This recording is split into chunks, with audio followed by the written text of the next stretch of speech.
runtii aad baan u soo dhaweynayaa shirweynaha kan waxaan rajaynayaa dood fiicani inay ka soo baxdo oo gabdhaha iyo dadka kale aqoon-yahanka ee ka soo qaybgalaya in si furan looga hadlo arrimaha ku saabsan shaqo u abuuridda gabdhaha iyo arrimaha ku saabsan xirfadaha iyo productionka gabdhaha ama wax soo saarka gabdhaha looga baahan yahay waana arrin qayb ka noqonaysa qofku markuu runtii xirfad fiican leeyahay way sahlan tahay in shaqo abuurkuna uu u fududaado qofku markuu leeyahay wax soo saar oo uu maaragtay cilmi baaris sameeyo iyada laftigeedu way fududahay inuu jaamacadaha iyo goobaha shaqada meelo fara badan inuu shaqo ka helo shirkan waxaan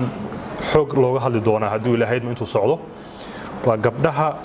barayaasha ah ee jaamacadaha qaabkii skillkooda ama xirfadahooda loo xoojin lahaa oo loo tayin lahaa qaabkii inay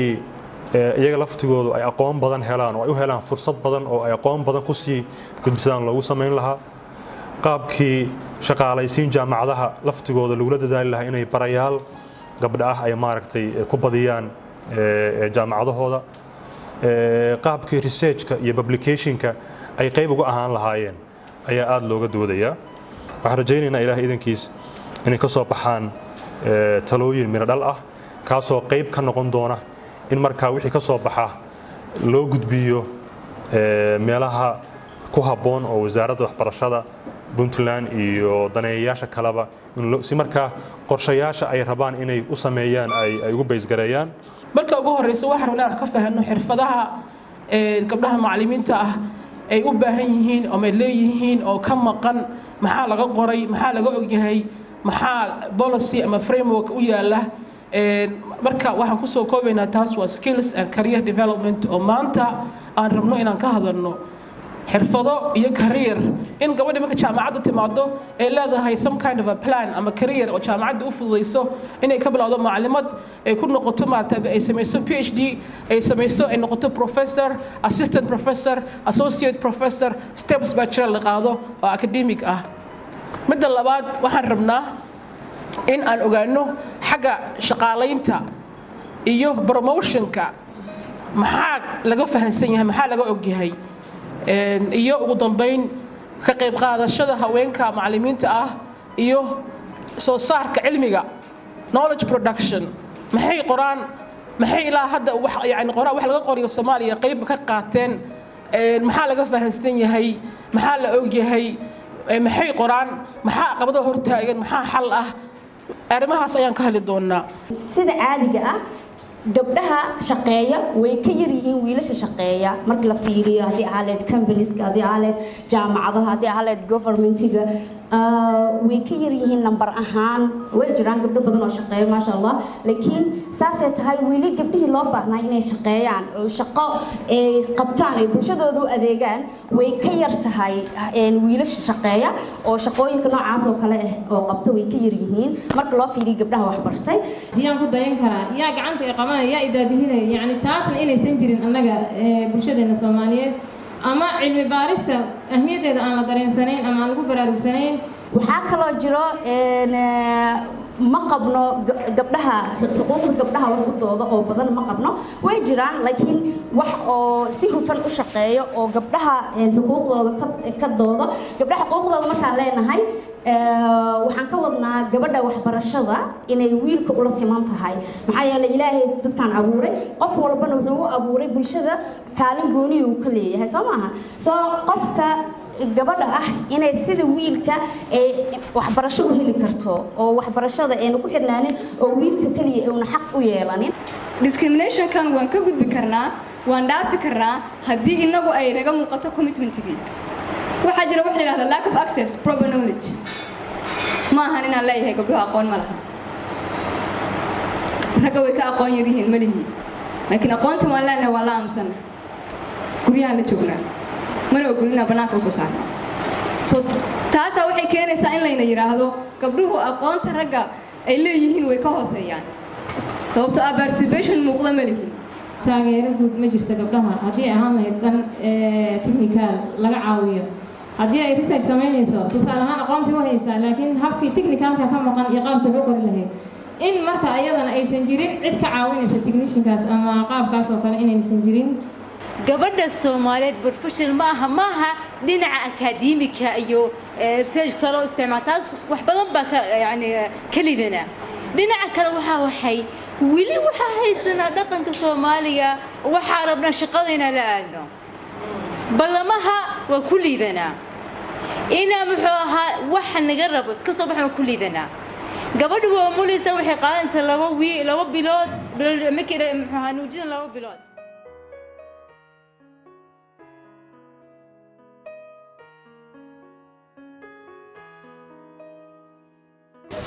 shirweynihii 3 maalmood socday ahaa shirweynihii labaad ee sidra ay qabatay shirweynahaas oo looga hadlayay gabdhaha female lecturerska mushkiladaha haystaan hay'ina caqabadaha iyo sidii u kobcin lahaayeen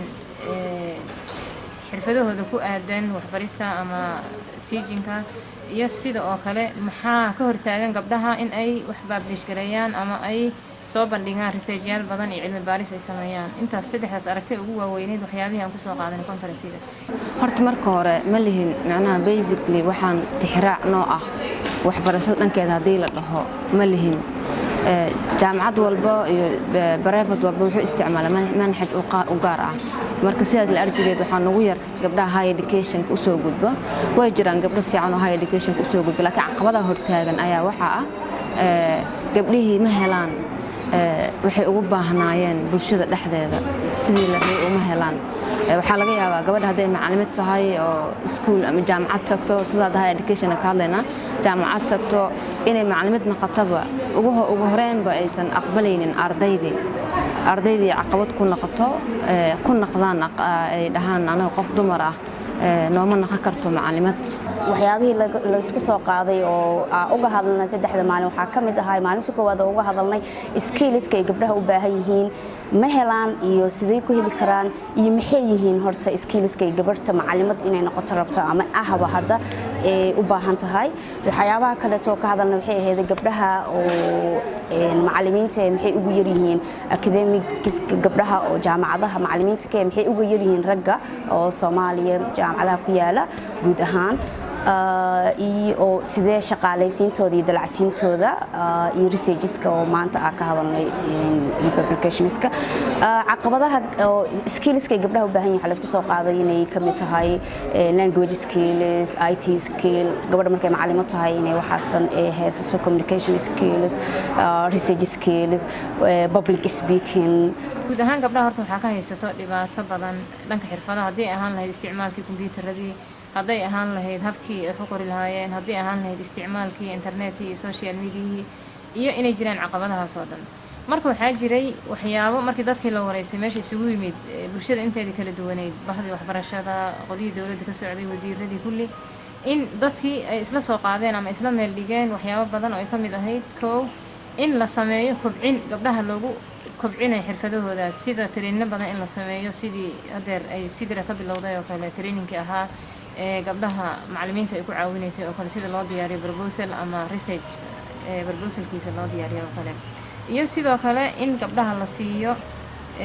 motivation badan ama dhiirigelin waxa loo yaqaano oo ah taasoo ay ku kobcin karaan ayaga xirfadahooda kala duwan waxyaabaha loogu gudbi karo waxaan ku tilmaamnay in la helo macaahid bixisa tababaradaas teacher training siisa gabdhaha meel lagu barto luqadaha oo gabdhaha qaas ah oo ka dhisa dhanka luqadda hadii ahaan lahayd Carabi hadii ahaan lahayd English hadba jaamacadda ay dhigayso maadada waxay ku bixayso waxyaabaha kala ka hadalnay oo la isku soo qaaday waxa kamid ah in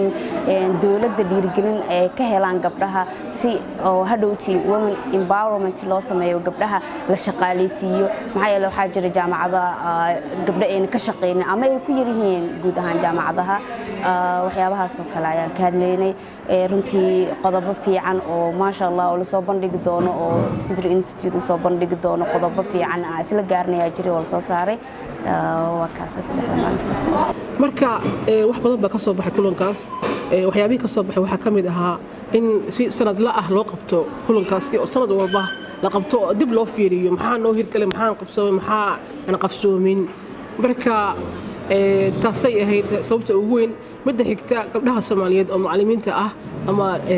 ardayda ah ama gabadha wax baratay waxay jeceshahay inay gabdho kale wax bartay la xiriirto oo la leedahay xiriir fiican oo joogto ah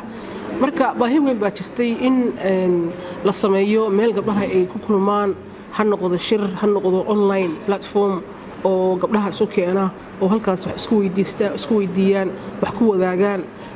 oo halkaas yani meel central ah oo isku maaragtay xog wareysto maasha Allah waanu sameynay sanadkan kii labaad baa dhacay waxyaabaha aan ku soo bandhigno waxa kamid ahaa community of practice ama meesha ay gabdhaha ay ku xiriir lahaayeen online-ka ah gabdho badan baa isdiiwaangeliyey 100 iyo xogaa marayaan uburna 100 iyo xogaa baa noo qornaa runtii waxaan rabnaa kaliya meeshaas inay u furnaato gabdhaha Soomaaliyeed u furnaato oo ay noqoto meel maxaan ku yiraahdaa gabadha ardayda ah oo xogaa shuuc kaga jiro mustaqbalkeeda iyo waxay noqon kardo iyo meesha ka shaqeyn kardo ama waxbarashadeeda gabar kale weydiin karto oo gabar kale uga jawaabi karto oo garanaysaa cilmigeedii aqoonteeda iyo xirfadaheeda kor ugu qaadi karto marka gabadha aragto gabar kale oo successful ah oo scholar ah oo wax publish gareysay oo wax curisay wax qodhay way ku dayanaysaa marka role model baa xataa meeshaas maanta ka dhacayo gabdhihii wax bartay waxay coach gareyn karaan oo mentor gareyn karaan gabdhihii u baahnaa in la coach gareeyo ilaha aan waxaas oo dhan ka helnay ama annaga noo soo gudbiyay haddii aan ahayn gabdhaha macallimiinta ah ee gaar ahaan Puntland waxaa noo soo gudbiyey sidra waan u mahadnaqaynaa in badan waxaana rajaynayaa in aan waxyaabahaas oo dhan ayaga aan ka helnay sababtoo ah isbuucii hadda halkaas aan joognay oo kale waxaan faa'iideysanay sida proposal loo diyaariyay cidii taqaano way taqaanay cidii aan aqoon hore u sii korarsatay in aan conference-gaas oo kale waxyaabo badan aan ka faa'iidnay in dhiirigelin badan aan muxuu ahaaye kala kulannay sidra in shaqo adag ay hayso laakiin isla markaas sidra nooma buuxin karta annaga baahidii haddii aan nahay female lecturers ama gabdhihii barayaasha ka ahaa waddanka in sidra keligeed baahideeda ayna dabooli karin marka fariintaydan maanta ugu dambeyn waxaan uga faa'iideysanayaa in baahiyahaas aan sheegnay oo dhan haddii ay ahaan lahayd gabdhihii in fursadihii iyo shaqooyinka la siiyo in gabdhihii lagu caawiyo in cilmi baaris sameeyaan oo xarumo waaweyn loo sameeyo in loo sameeyo naadiyaal iyo kalaabis ay gabdhihii ku kulmi karaan oo ku afkaartoodii iyo wixii ay xambaarsanaan isku dhaafsan karaan oo dhan in ay dawladdana ka qayb qaadato wasaaradda waxbarashadana si gaara fariin aan ugu diro sidrana hawsha adag ay noo hayso aan runtii aan la qiyaasi karin ay tahay xarunta ama isha kaliya haddeer annaga noo bidhaamayso sababtoo ah female lecture wax isu keenay ma jirin waxyaabahaas tirada badan ee aan faa'iideysan ama aan helnay ma jirin il kale aan ka helayno marka way mahadsan yihiin sidra iyo dhammaan intii muxuu ahaaye ka qayb qaadatay barnaamijkaas la sameeyey